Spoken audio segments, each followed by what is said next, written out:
મિત્રો ફાયર બ્રિગેડમાં આ વરસાદ માપક યંત્ર છે અને માપ લઈ રહ્યા છે કેટલો વરસાદ પડ્યો જોઈ શકાય છે 20 mm નું આ યંત્ર છે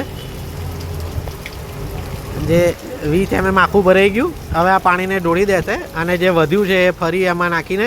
ફરીથી માપણી લેવાશે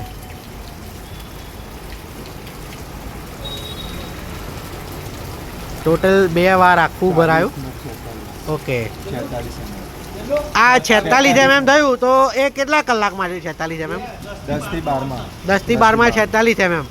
આ તમે કેટલા દર 2 કલાકે જોતા હો છો દર 2 કલાકે દર 2 કલાકે જોવામાં આવે ઓકે અને આ તમે કઈ જગ્યાએ મૂકો છો અને કેવી રીતની સિસ્ટમમાંથી કોલ આવે વરસાદ માપવાનો ત્યારે અમે માપીને એમને જણાવીએ ઓકે અને આ કઈ જગ્યાએ મૂકો છો ભરવા માટે આ ભરવા માટે સામે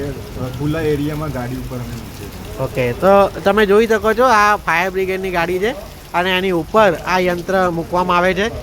2 કલાકે આ યંત્રને કાઢવામાં આવે છે અને આ રીતે એની માપણી કરવામાં આવે છે મિત્રો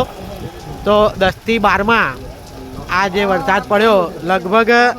1.5 થી 2.5 ઇંચ જેટલો વરસાદ કહી શકાય જે અત્યારે આપણે તમારી સામે બતાવ્યું તમને કે કેવી રીતે વરસાદની નોંધણી થતી હોય છે મિત્રો નડિયાદ નેટવર્ક ઉપર આ જ પ્રકારના વિડીયો તમને નોલેજ પણ મળી રહેશે આજ દિન સુધી તમે નહીં જોયું હોય કે વરસાદ કેવી રીતે મપાય છે પરંતુ અમે તમને બતાવ્યું જોઈ શકાય છે ફરીથી આ ફાયર બ્રિગેડના જવાન છે તે ત્યાં પહોંચી ગયા છે અને આ જે છે તેમનું યંત્ર તે મૂકી રહ્યા છે ત્યાં જોયું તમે મૂકી દીધું અને હવે ફરીથી અને 2 વાગે ત્યાંથી કાઢવામાં આવશે અને આ રીતે